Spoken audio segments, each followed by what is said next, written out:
is founded on. So I stand by my pledge. Any state where Donald Trump is forcibly removed from the ballot in this way, I'll also remove myself. And I challenge Chris Christie and Nikki Haley and Ron DeSantis to do the same thing, or else they're also complicit. If every Republican removes themselves from the ballot in Maine, that automatically stops this election interference in our GOP primary. Now, the fact that they're not doing it reveals that there's something deeper going on. This isn't just the Democrats. There's a force within the Republican establishment that's propped up a chosen puppet, and they're actually rooting for this same outcome every bit as much as the Democrats are. And I think it's time we open our eyes to this insidious game that's being played. I'm deeply worried, but I'm worried that I'm right about this, that what we're seeing right now, this isn't the end of the road. This is just the beginning of what they're planning to pull in 2024. And you mark my words on that. This is a system that has decided by hell or high water at one cost or another, they will eliminate this man from contention in this election. You see that happening Colorado 2 days ago, Maine today.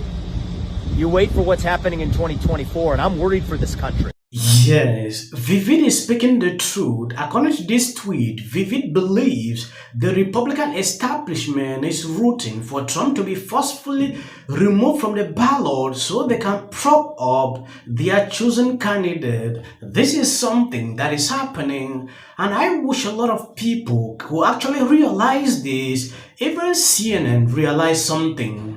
According to this tweet from Benny, so even CNN senior legal analyst is saying that my Secretary of State, Shenna Bellows, ruling removing Trump from the ballot was based off things she saw on YouTube clips and will never pass the bar in normal court. Also, she's not even a lawyer. That is the worst case. So you can understand how desperate these people can be.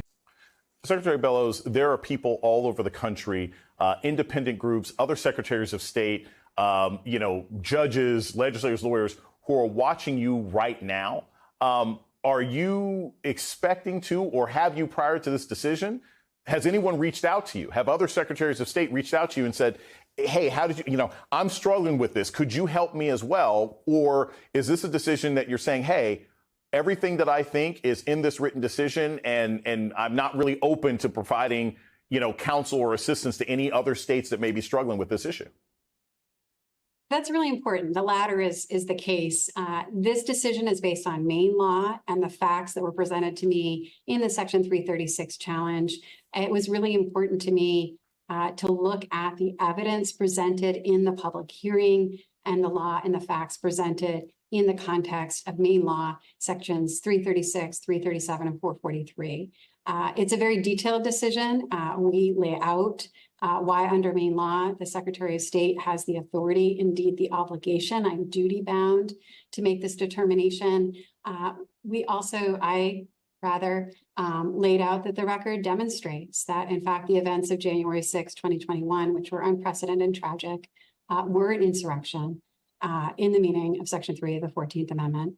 And finally, in reviewing the facts presented, the evidence, the law, the history, we determined under Section 3 of the 14th Amendment that Mr. Trump engaged in insurrection and therefore was disqualified.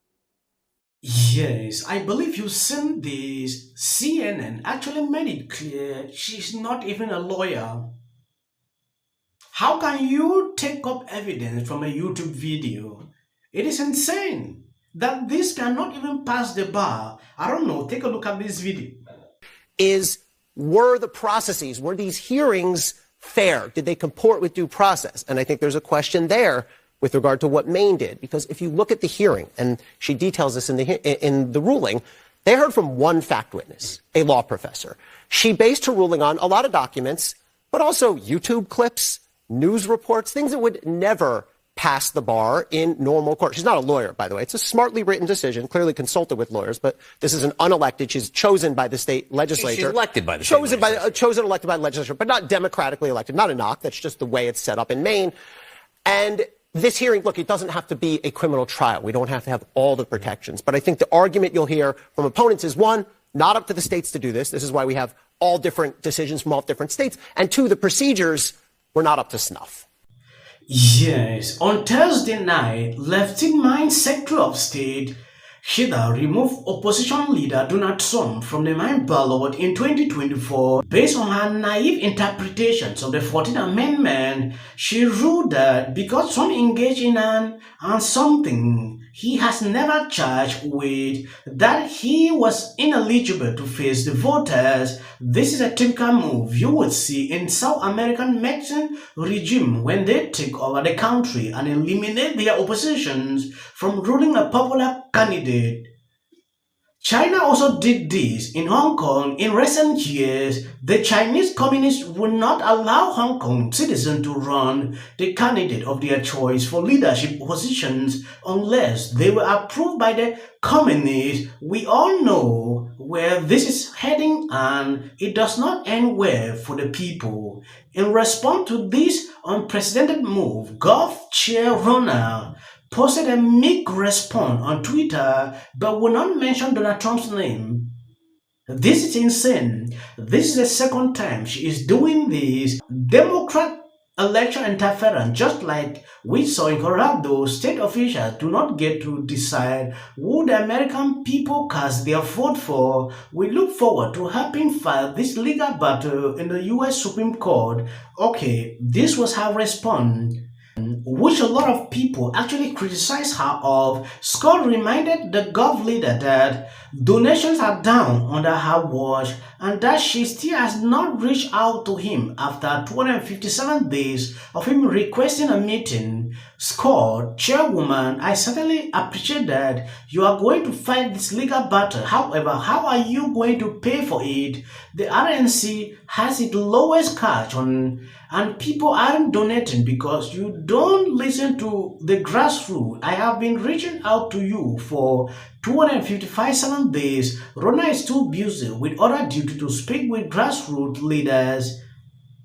You can see exactly how they are dunking on her, and she doesn't even care. Now, because Trump is facing this issue, she's coming out to say, we will join you in fighting doing this without mentioning Trump's name. During that Colorado issue, she did the same thing. Vivek, the secretaries of states in 2020, secretaries of states, one individual would come in and wipe away the laws of the legislature and say, because of COVID, I'm changing mail-in balloting. One person changing election rules. That was 2020. 2024, one person saying, I am disenfranchising Trump voters. Your thoughts?